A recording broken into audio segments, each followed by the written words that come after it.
Doubt हो तो बता दीजिए। सर जी। सर इसमें आयनिक कोवलेंट लिखा क्यों है, मतलब इसमें लिखा क्या क्यों है? रिलेशन मतलब है पूरा इसका? ही बताना है, ठीक है। बेटा कोई आयनिक का एग्जाम्पल बता दो जो आपको बिल्कुल ना समझ में आ रहा हो। NaCN। NaCN। कोई कोवेलेंट का एग्जाम्पल बता दो जो बिल्कुल ना समझ में आ रहा हो।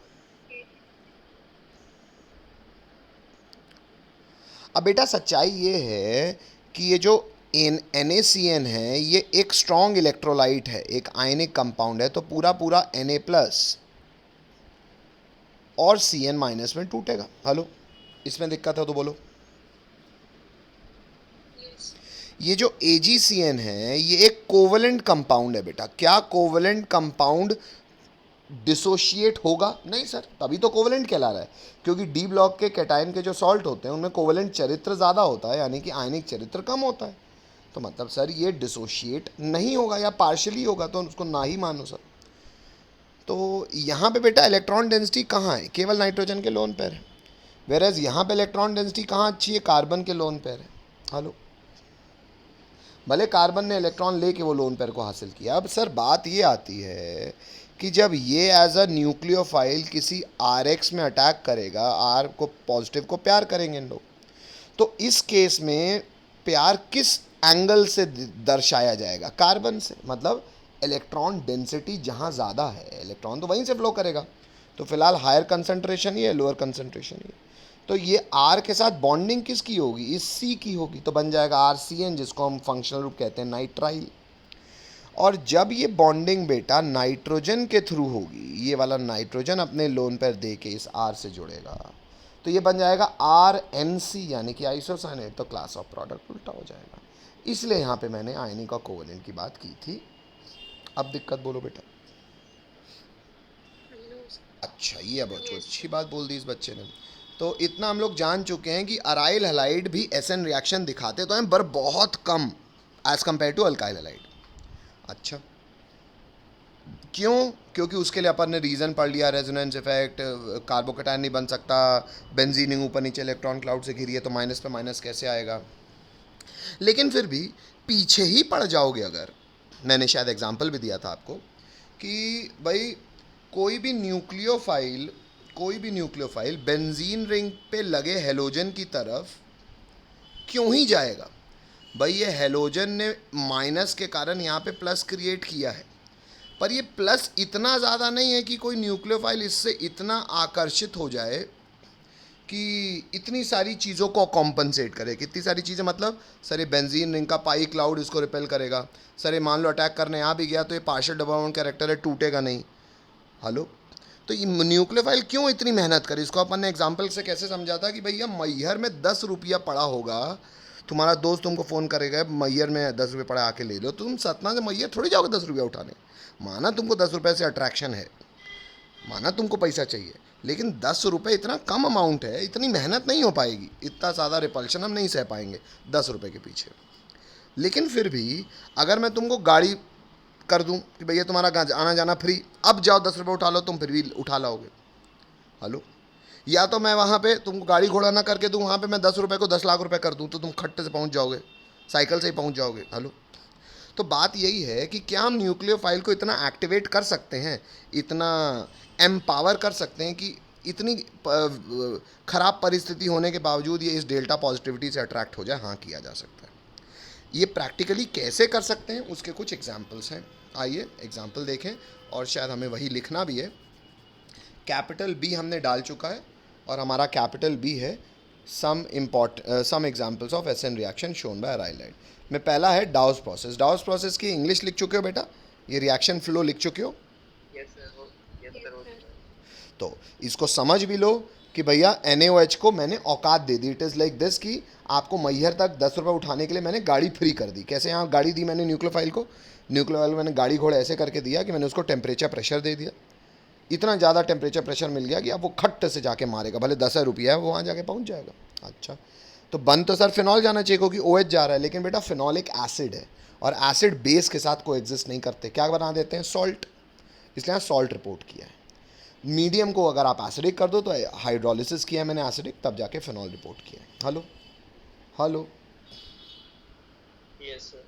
चलो, ये शायद आप लोग, आपका कहना है, आपने पहला एग्जाम्पल पॉइंट नंबर 1 लिखा हुआ है।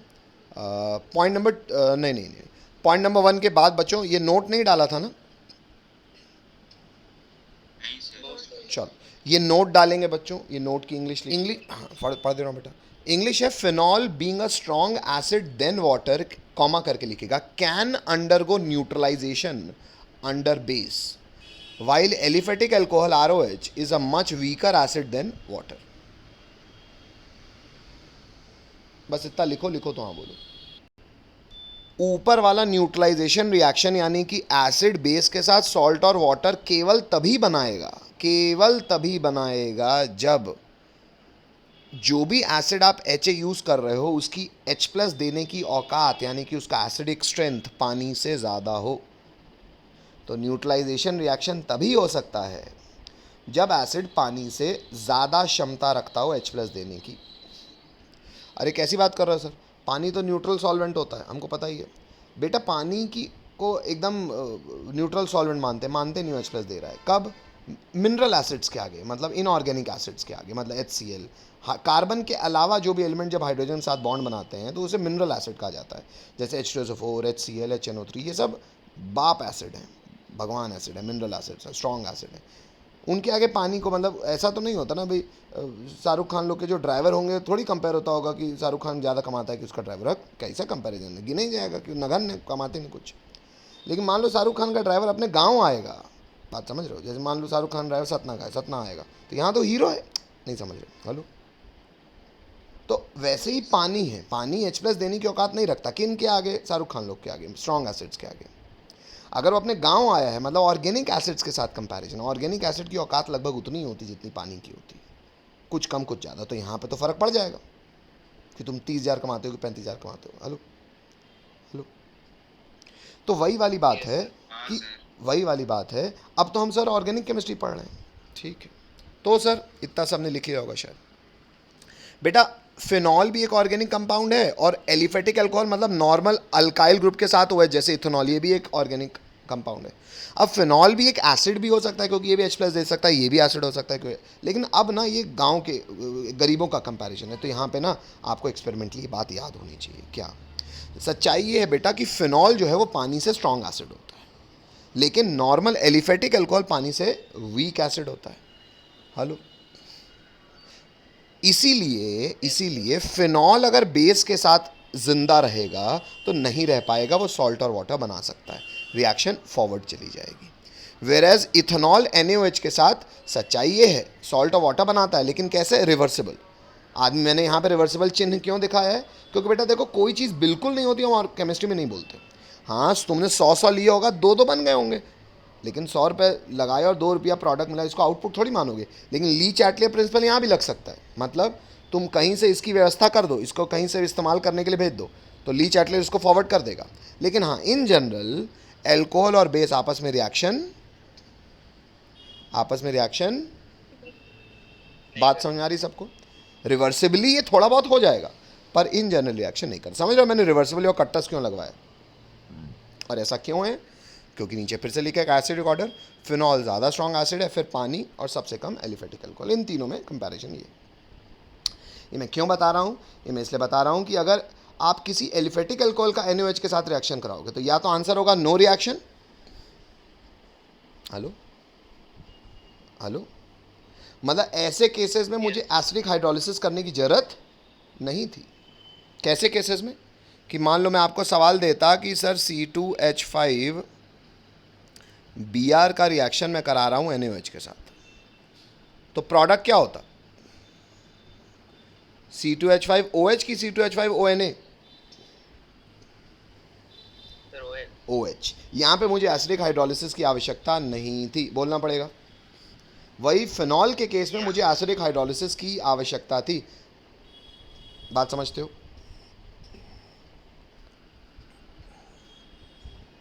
सर मेरे को समझ में नहीं आया। ठीक है, अभी ये फिर मैं सवाल के रूप में, इतना पहले लिख लो बेटा, ये मैं क्वेश्चन लिखवाऊंगा आपको, इतना लिख लो पहले। जो लिखा है वो उतना समझ में आया, मेरा सवाल छोड़ दो, जो लिखा है उतना समझ में आया? हेलो, क्वेश्चन लिखेंगे बच्चों, आप लोग उसी के नीचे नोट के नीचे क्वेश्चन लिख दीजिए।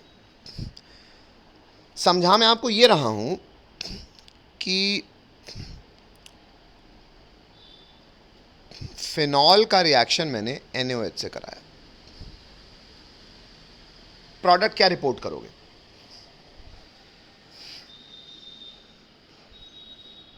ऐसे नहीं, ऐसे लिखो आप, फिनॉल का रिएक्शन मैंने NaOH से कराया, एक्वस, प्रोडक्ट क्या रिपोर्ट करोगे? क्वेश्चन नंबर 2, फिनॉल का रिएक्शन, बेटा ऑर्गेनिक केमिस्ट्री में आप बोर्ड्स में ऐसे ही काम देखोगे। रोमन नंबर 1 का अर्थ होता है पहले तुम इसके जो भी रोमन नंबर 1 लिखा उस रिएजेंट के साथ रिएक्शन कराओ, और रोमन नंबर 2 का मतलब होता है कि जो रोमन नंबर 1 से प्रोडक्ट बना होगा उसका फर्दर रिएक्शन कराना है आपको इस रिएजेंट के साथ जो रोमन नंबर 2 के आगे लिखा होगा।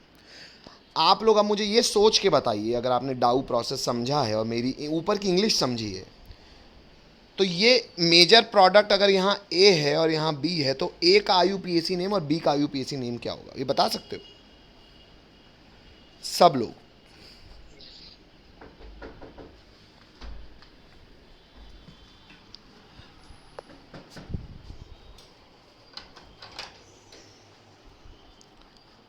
बोलना पड़ेगा। Yes sir. हाँ तो बोलना, आंसर बोल। सोडियम फेनोक्साइड होगा ए होगा, सोडियम फेनोक्साइड। बिल्कुल सही है, शायद सबको दिख भी रहा होगा ऊपर। क्यों सर? देखो सच्चाई ये है, जाएगा OH माइनस, OH माइनस जाके इस कार्बन, अरे यार सॉरी सॉरी सॉरी बेटा, सवाल गलत लिखा मैंने, अरे यार कोई बताया भी नहीं, नालायक, नहीं तो भजिए बेचते हो तुम लोग। अराइल लाइट बनाना है ना, यस सर, मिलेगा वहाँ पे। अराइल लाइट बनाना है ना, यस सर। चलो क्या पता नहीं मेरे को, सोने मुझे कुछ नहीं पता है, चले जाओ तो।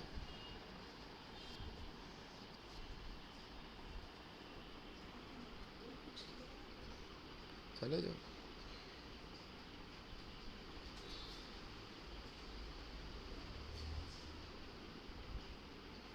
चलो आगे बढ़ें।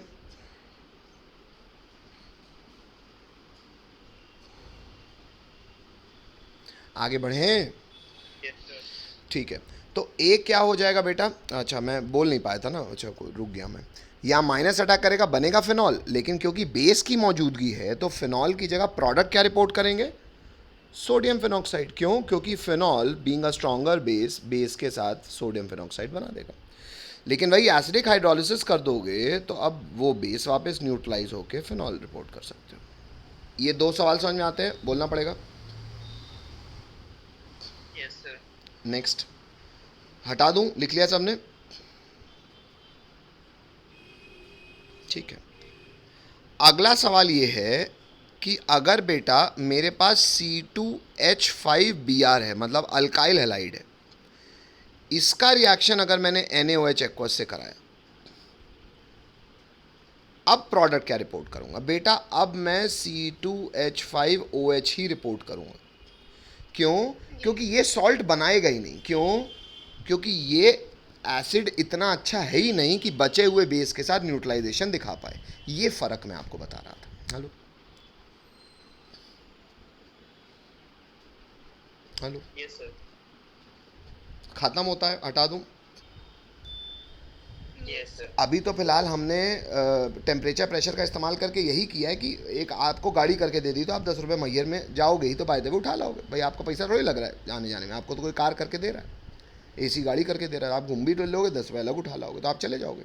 दूसरा तरीका क्या है बेटा? वहाँ पे पैसा बढ़ा देना, 10 को 10 लाख रुपये कर देना। वो कैसे करोगे? इलेक्ट्रॉन डेंसिटी बढ़ा के। अब कार्बन में इलेक्ट्रॉन डेंसिटी बढ़ाने का तरीका क्या है, आइए देखें। पॉइंट क्रमांक 2 लिखेंगे electron withdrawing group at ortho and para position increases the reactivity of aryl halide towards SN reaction. पहले हेडिंग लिखो,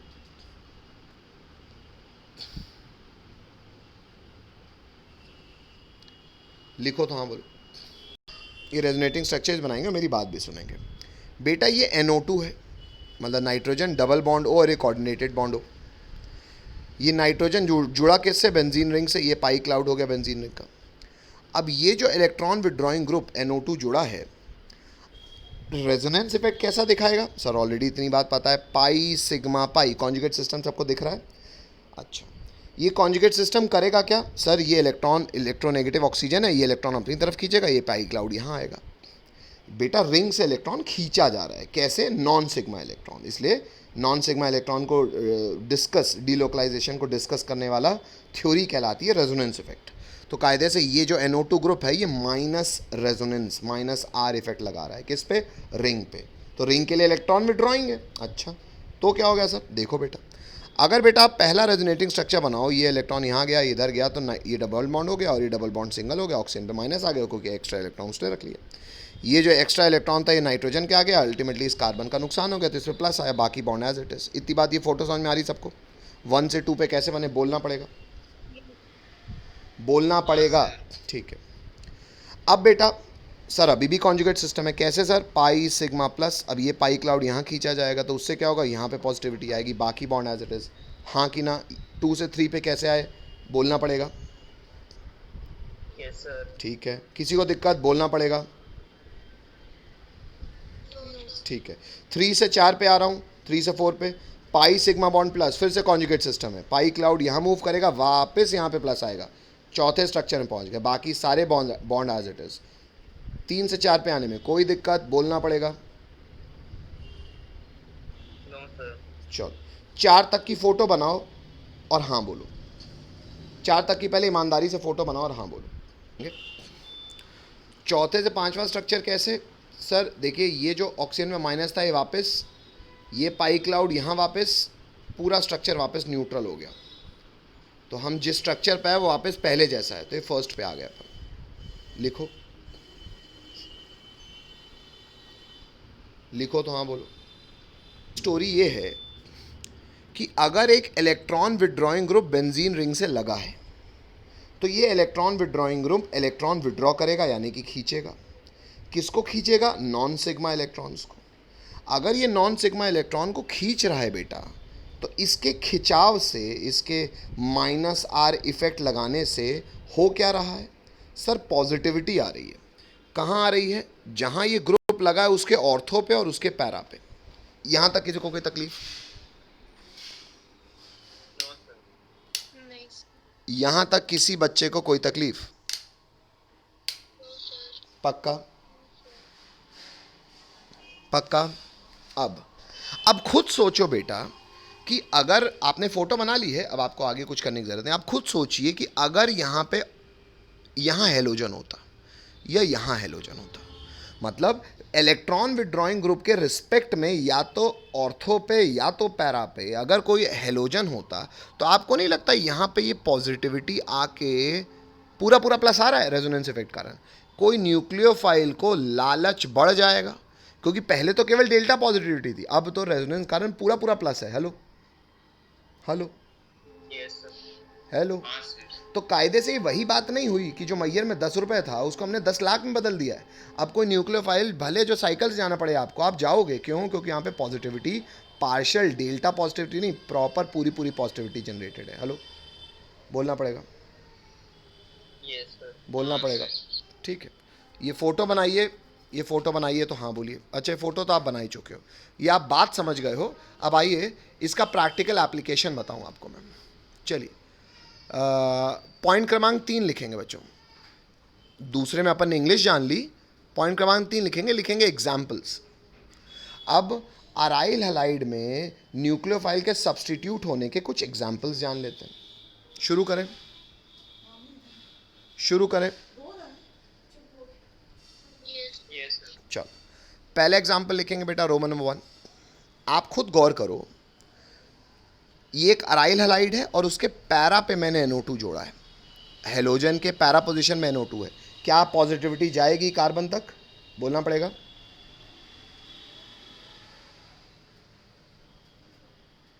हाँ यस सर। अच्छा, पहले मैं NaOH एक्वस के साथ रिएक्शन करा रहा था, फॉलोड बाय हाइड्रोलिसिस, तो मुझे डाउस प्रोसेस की बात हो गई यार ये तो। लेकिन मुझे टेम्परेचर देख के बताओ कितना लग रहा था? जब मैंने सिंपली अराइल हैलाइड लिया था, टेम्परेचर कितना लग रहा था? कितने रुपए का टेम्परेचर लग रहा था? कितने पैसे का टेम्परेचर लग रहा था? देख के बताओ। 350 degree. 350 degree Celsius. प्रेशर कितना लग रहा था? 300 atm। अभी तुमको प्रेशर लगाने की तो जरूरत ही नहीं, प्रेशर लगाने की जरूरत ही नहीं। टेम्परेचर भी 350 नहीं, कितना टेम्परेचर पे काम हो जाएगा तुम्हारा? 170। बात समझ में आ रही है क्यों ये टेम्परेचर घटा? हेलो, हाँ, बनेगा अभी भी सॉल्ट, बनेगा अभी भी सॉल्ट, तो फॉलोड बाय हाइड्रोलिसिस करना पड़ेगा, तो आप फिनॉल रिपोर्ट कर पाओगे। लेकिन रिएक्शन केवल किसका हुआ? अराइल हैलाइड का, एक्स हटा, NO2 को थोड़ी कोई फर्क पड़ा। तो प्रोडक्ट क्या हो जाएगा? 4 नाइट्रोफेनॉल। पर कम से कम अराइल हैलाइड हेलोजन का जिस कार्बन से जुड़ाव था वो तो टूट गया, तो सर रिएक्शन तो अराइल हैलाइड का ही हुआ। भले अराइल हैलाइड सब्स्टिट्यूटेड है, लेकिन रिएक्शन तो अराइल हैलाइड का हुआ। हेलो, बोलना पड़ेगा। Yes, sir. ठीक है, इतना लिखो तो हाँ बोलो। ये प्रैक्टिकल एग्जाम्पल्स हैं बच्चों, वैल्यू टेम्परेचर्स के साथ याद रखने पड़ेंगे। कॉमन सेंस मैंने दे दिया है, पर टेक्निकल फैक्ट्स, फैक्चुअल बातें याद रखनी पड़ेंगी। रोमन नंबर 2 बेटा, अब मैंने क्या किया? अब मैंने ऑर्थो पे भी लगाया एक और पैरा पे भी लगाया एक। आपको नहीं लगता यहाँ पे पॉजिटिविटी अब 2 NO2 मिलकर क्रिएट कर रहे होंगे? Hello hello, Yes, sir. आपको नहीं लगता ज़्यादा पॉजिटिविटी आ गई होगी इस कार्बन पे जो हेलोजन से जुड़ा है? Hello, Sir. Yes. बोलना पड़ेगा बेटा, बिना बोले हाँ बोले काम नहीं चलेगा। Yes, sir. हाँ, sir. ठीक है, तो आपको नहीं लगता अब NaOH के OH माइनस को ताकत कम से काम बन जाएगा? यानी कि टेम्परेचर में फ़र्क देख लो, कितना है? कितना है? 95 डिग्री सेल्सियस में काम हो गया। कॉमन सेंस ठीक लग रहा है? फैक्चुअल बात याद रखनी पड़ेगी, कॉमन सेंस मिल रहा है कि नहीं, हाँ या ना? Yes, sir. हाँ, sir. प्रोडक्ट क्या रिपोर्ट करोगे? 2,4 डाई नाइट्रोफेनॉल।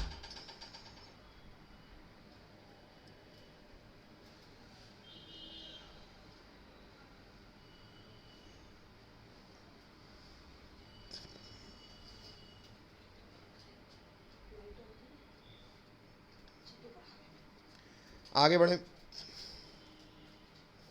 1 मिनट से। 1 मिनट, sir. लिखो तो हाँ बोलो।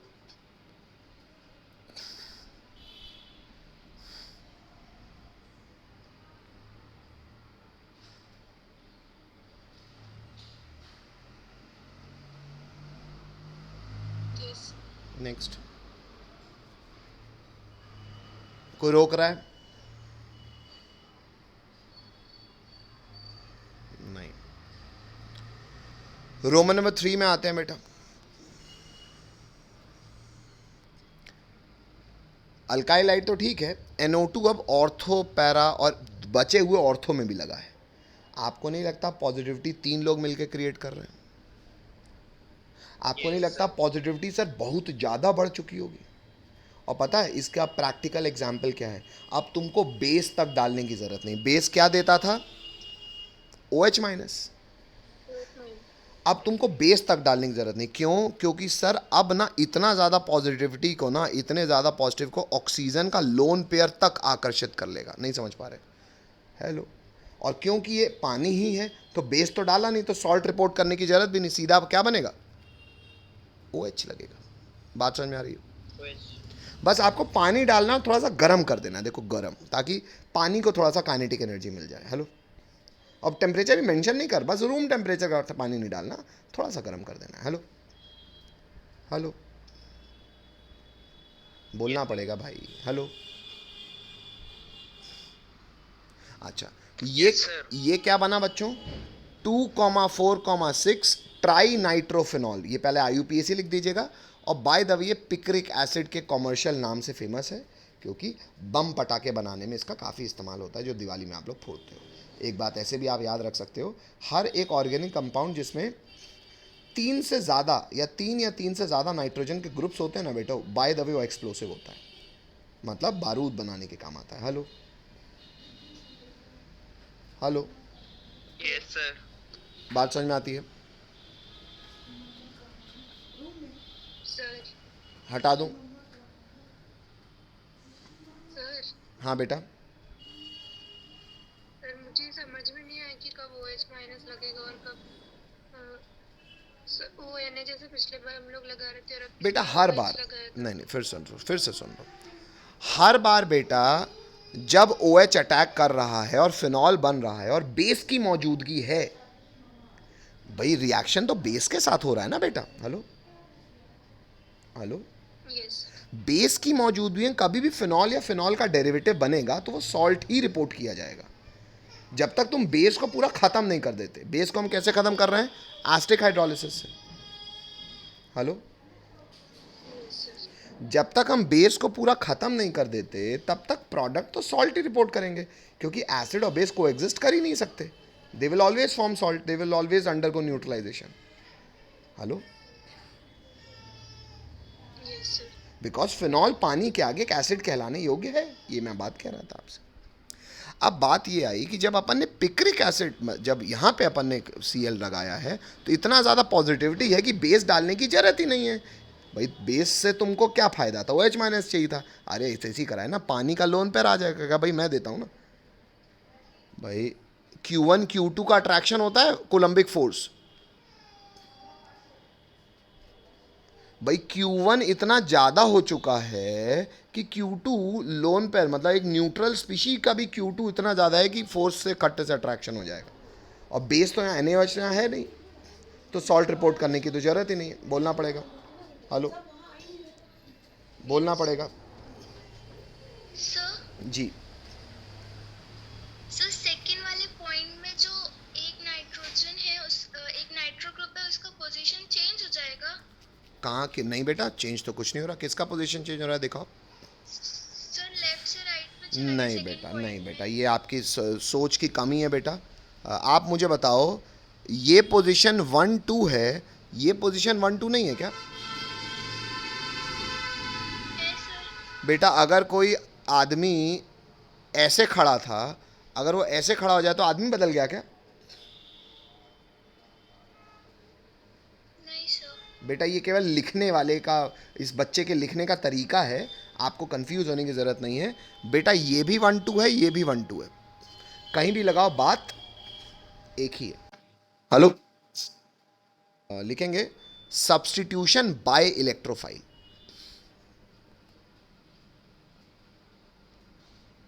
सर ऊपर भी तो वही किया है, कुछ फर्क है बेटा। क्या, आइए देखते हैं। हटा दूं यस बेटा? ऊपर आपने जो रिएक्शंस देखे हैं वहां पे अराइल हैलाइड रिएक्ट कर रहा है, बिल्कुल सही है, लेकिन वहां पे हेलोजन हट जा रहा है और इलेक्ट्रोफाइल आ रहा है। मतलब वहां पे कुछ ऐसे इलेक्ट्रोफाइल हैं सर जो अराइल हैलाइड के हेलोजन को भगा के सब्स्टिट्यूशन करने की औकात रखते हैं। Hello hello, yes sir. अच्छा, हालांकि मैं फिर गलत ही कह रहा हूं। क्या गलत कह देखें, वहां पे न्यूक्लियोफाइल आ रहा था बेटा, वो SN रिएक्शन था। हेलो भाई, न्यूक्लियोफाइल कौन होता है? जिसको प्लस से प्यार हो। ये कार्बन पे पॉजिटिविटी से प्यार तो किसी माइनस को होगा। Hello, yes sir. अब मैं न्यूक्लियोफाइल की बात नहीं ही कर रहा हूं, मैं SN रिएक्शन की बात कहां कर रहा हूं? मैं SE रिएक्शन की बात कर रहा हूं। ब्रैकेट में लिख लो SE, ऐसे लिख लो SE, तो थोड़ा सा पॉइंट ऑफ डिफरेंस क्लियर याद भी रहेगा। अब इलेक्ट्रोफाइल मतलब सर एक ऐसी चीज जो इलेक्ट्रॉन को प्यार करे, मतलब खुद में क्या हो? पॉजिटिव हो। Hello, positive. अभी तक हमने अल्काइल हैलाइड में ये थोड़ी देखा है सर, कोई पॉजिटिव थोड़ी आके अटैक कर रहा था, क्योंकि सर कार्बन में तो प्लस है और प्लस प्लस तो सर रिपेल करता है, तो अल्काइल हैलाइड तो ऐसी रिएक्शन दिखाता ही नहीं है। हेलो, अराइल हैलाइड ऐसी रिएक्शन बहुत तेजी से दिखाता है। अब देखते हैं क्यों। तो कैपिटल C ऐसी रिएक्शन, उसमें लिखेंगे पॉइंट नंबर 1, जिसमें हमको क्यों का जवाब मिल जाएगा। इंग्लिश लिखेंगे बच्चों, सबको दिख भी रहा है, इंग्लिश लिखेंगे aryl halides are more reactive towards S E reaction.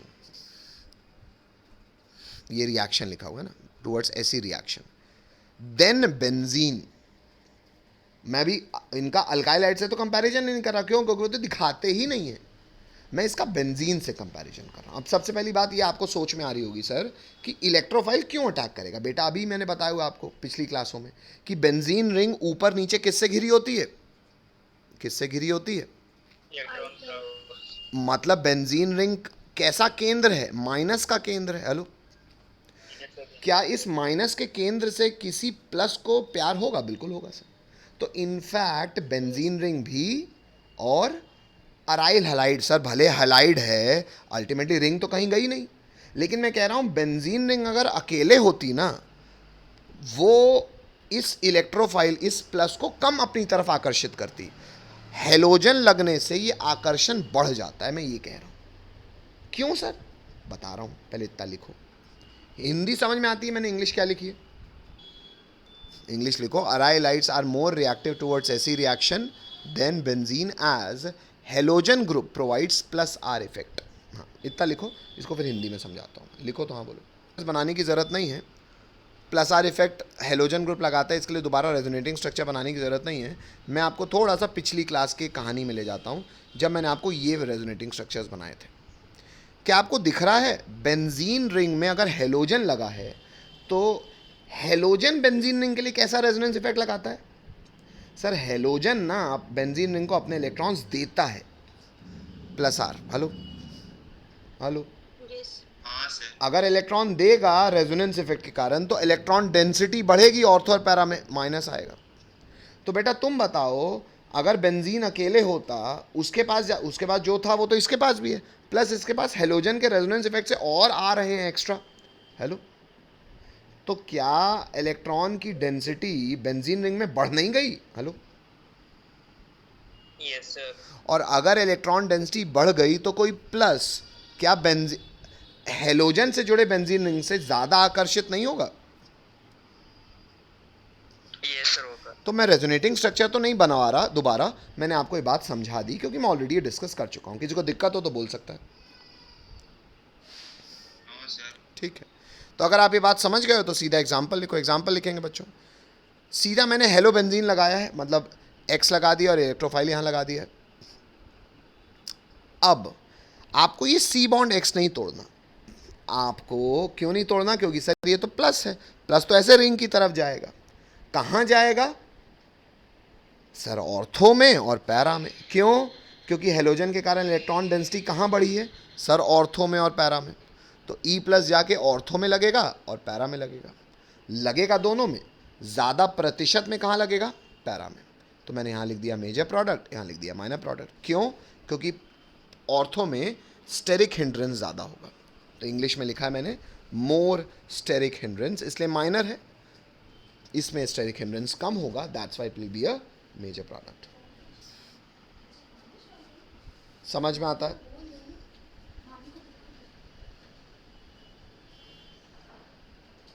Yes sir. आगे बढ़ूं? Yes sir. चलो हटा दूं? सर एक हाँ लिखो तो हाँ बोलो।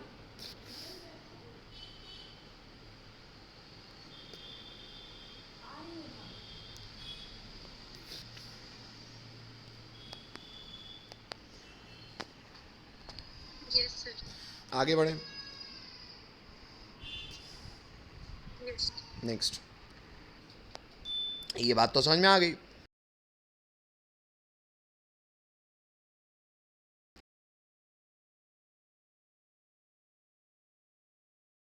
तो पैरा पे मेजर प्रोडक्ट बन जाएगा और ऑर्थो पे माइनर। हालांकि अगर आपको कोई सिंगल प्रोडक्ट पूछेगा तो आप केवल पैरा ही रिपोर्ट करेंगे।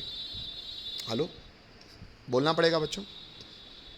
Yes sir. अब शायद आपने 11th में भी पढ़ा होगा, कुछ रिएजेंट्स आपको पता होने चाहिए बच्चों जो कि पॉजिटिव इलेक्ट्रोफाइल जनरेट करते हैं। आइए वो लिस्ट को समझें और ये जानें कि कैसे कैसे ऐसी रिएक्शंस होते हैं। आइए बेटा, पॉइंट क्रमांक 2 हम लिखेंगे और एक ऐसी लिस्ट बनाएंगे जैसे यहाँ पे इस बच्चे ने बनाया हुआ है। सुंदर सी फोटो बनाइएगा, बीच में लिख लीजिएगा हेलो बेंजीन। दिख रहा है सबको? हेलो बेंजीन ऐसे इसने बीच में लिख दिया है और ऐसे डंडी खींच दी है, क्योंकि अलग अलग रिएजेंट्स मैं आपको बताता जाऊंगा। ऐसे 1 2 3 4 5 रिएजेंट्स मुझे आपको बताने हैं। शुरू कर सकता हूँ? फोटो समझ में आ गई? Yes, sir. फुल पेज में बनाना बच्चों, बेमानी मत करना, जगह मत बचाना। चलो, पहला है बच्चों यहाँ पे रोमन नंबर करके इस्तेमाल। अच्छा नहीं यार, रोमन नंबर 1 रोमन नंबर 2 तो अपन को वो लगता है ना कि पहला इस रिएजेंट से फॉलोड बाय वो, नहीं नहीं नहीं, ऐसे बिना किसी संख्या के काम करते हैं। पहला प्रक्रिया कहलाती है नाम में नाइट्रेशन, तो नाइट्रेशन लिख लेना है। नाइट्रेशन का मैं अर्थ आपको बता देता हूँ। नाइट्रेशन का अर्थ होता है NO2 ग्रुप जोड़ना। अब NO2 ग्रुप जोड़ कैसे सकते हैं सर? जब NO2 प्लस बने तब ना NO2 प्लस जुड़ेगा, क्योंकि जब वो NO2 प्लस के रूप में बनेगा।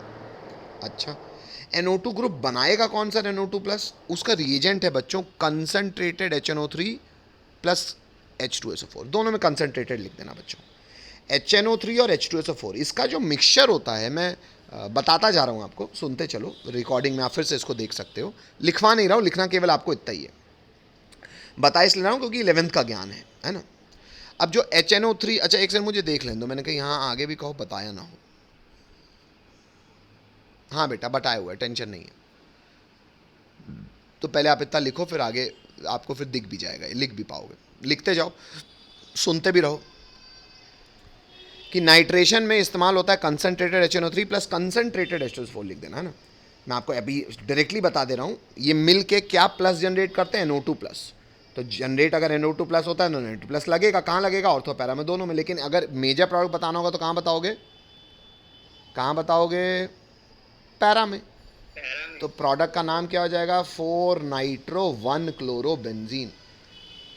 सर नाइट्रो को 4 क्यों दिया, क्लोरो को 1 क्यों दिया? क्योंकि बेटा NO2 भी ब्रांच की तरह बिहेव किया करता है। IUPAC में NO2 को भी ब्रांच की इज्जत मिलती है, क्लोरीन को भी ब्रांच की इज्जत मिलती है। तो दो ब्रांचें, तो लोकेशन तो 1,4 टाई हो गया। टाई ब्रेक कौन करेगा बेटा? अल्फाबेटाइजेशन का नियम। तो क्लोरीन का C पहले आता है कि नाइट्रो का N? क्लोरीन का C, तो इसलिए 4 नाइट्रो और 1 क्लोरो। अच्छा वैसे लिखा भी इस बच्चे ने गलत है बच्चे, कोई कौन बताएगा इस IUPAC ने में गलती क्या है? लिखना भी क्लोरो पहले चाहिए सर, क्योंकि अब इसे एक का नाम पहले आएगा सुरेश के। तो 1 क्लोरो 4 नाइट्रो बेंजीन लिखो तो हाँ बोलो बेटा। तो सल्फोनेशन कर रहे हैं अपन H2SO4 और SO3। हाँ बेटा ये पूरा रिकॉर्डेड है। तो ये बन जाएगा 4 क्लोरो बेंजीन सल्फोनिक एसिड। क्यों? क्योंकि HSO3 एक फंक्शनल ग्रुप की तरह ट्रीट किया जाता है जिसका सफिक्स होता है सल्फोनिक एसिड। तो this is 4 chloro benzene sulphonic acid. तीसरी प्रक्रिया है हेलोजिनेशन, इंग्लिश कहलाती है हेलोजिनेशन। रिएजेंट क्या है हेलोजिनेशन कराने का? सर हेलोजिनेशन ना क्लोरीन का भी हो सकता है, ब्रोमीन का भी, फ्लोरीन आयोडीन का नहीं हो पाता है। क्लोरीन का हेलोजिनेशन कराना है तो सर रिएजेंट क्या लगेगा बेटा? Cl2, साथ में AlCl3 एनहाइड्रस, ये कैटलिस्ट है। ब्रोमीन का कराना है तो Br2 कैटलिस्ट लगेगा, FeBr3 एनहाइड्रस। ये क्या क्रिएट करते हैं? ये Cl+ और ये Br+ क्रिएट करेगा। कहाँ लगेगा? ऑर्थो पैरा में। तो तुमने क्लोरो यूज़ किया था तो यहाँ पे मैंने इसको ना X मान लिया है, इसको मैंने क्या मान लिया है? X। तो X लग जाएगा पैरा में, और जो भी होगा उस हिसाब से IUPAC से तो आपको बात ही ये थी। लिखो तो हाँ बोलो। फ्रीडल क्राफ्ट अल्काइलेशन में कोई भी अल्काइल ग्रुप का इस्तेमाल हो सकता है। मैंने R यहाँ स्पेसिफिकली, मैंने CH3 यहाँ स्पेसिफिकली इसलिए लिखा है क्योंकि जो प्रोडक्ट बन रहा है ना उसके जनरल नेम में मुझे बहुत इंटरेस्ट है। तो ऑब्वियसली बात है अल्काइल ग्रुप की जगह CH3 होगा तो वो लगेगा पैरा में। नाम हो जाएगा 4 क्लोरो टोलुइन। आप शायद जानते हैं बेंजीन में CH3 टोलुइन कहलाता है, पर मैं फिर भी बताना चाह रहा हूँ आपको। हेलो जी बेटा, एक बार और बता दीजिए। एक बार फिर सुन लो। नेक्स्ट रिएक्शन है Friedel craft alkylation. Friedel craft alkylation का अर्थ है अल्काइल ग्रुप जोड़ना। अल्काइल ग्रुप बनाएंगे कैसे? अल्काइल हैलाइड या अल्काइल क्लोराइड का इस्तेमाल करोगे in presence of anhydrous AlCl3। This will create what? This will create R+, या अगर यहाँ R की जगह CH3 है तो CH3+। CH3+ करेगा क्या? CH3+ जाके लग जाएगा कहाँ? ऑर्थो पैरा में। मेजर प्रोडक्ट होगा पैरा, तो पैरा में लग जाएगा। मैंने R की जगह CH3 में इसलिए फोकस किया है क्योंकि मैं इसका बेंजीन में लगे हुए CH3 का नाम आपको फिर से बताना चाहता हूँ, इट इज़ टोलुइन। तो दिस इज 4 क्लोरो टोलुइन। दिक्कत कि फिर से बोलूँ, ये एसिटोफिनोन में 4 पे आ जाता है बच्चों क्लोरो, तो हो जाता है 4 chloro acetophenone. Hello hello yes sir. कोई दिक्कत? No sir. ये लिख लो बेटा, 4 क्लोरास्टोफेनोल। हो गया सर। चलो बच्चों,